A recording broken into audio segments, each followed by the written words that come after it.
And some new revealing testimony as the trial of the accused Fort Hood shooter begins. Witnesses on that November day in 2009 told the court about what they saw Major Nidal Hasan do in the Army Medical Processing Center.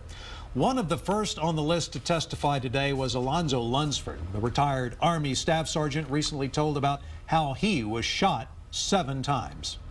That's when he yelled, Allahu Akbar, pulled the weapon out, turned the lasers on, fist and palm, and started discharging his weapon inside of our building.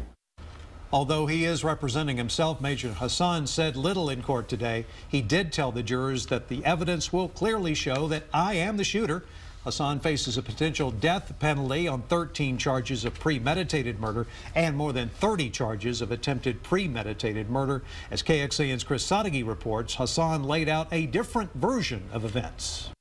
Well, the day has finally arrived. This trial has begun, and the first thing we heard was the government retracing Major Nidal Hasan's every step he took the day 13 people were murdered. Hasan, once he started talking, kept things short and straight to the point.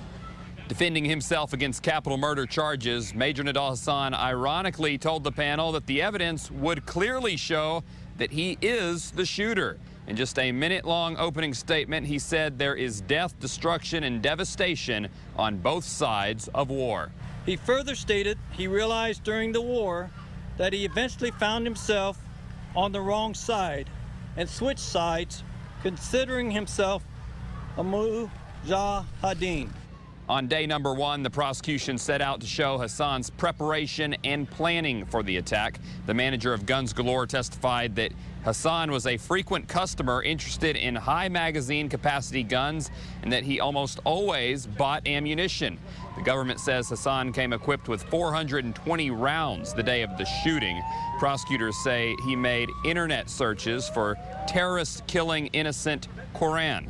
Despite Hasan's mention of war and the Quran and terrorism, victims and families have been denied the same benefits that come with an act of terror.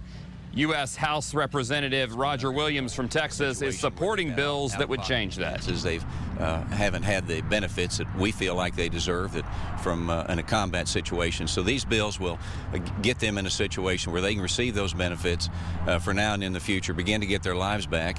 Chris Sadeghi, KXAN News.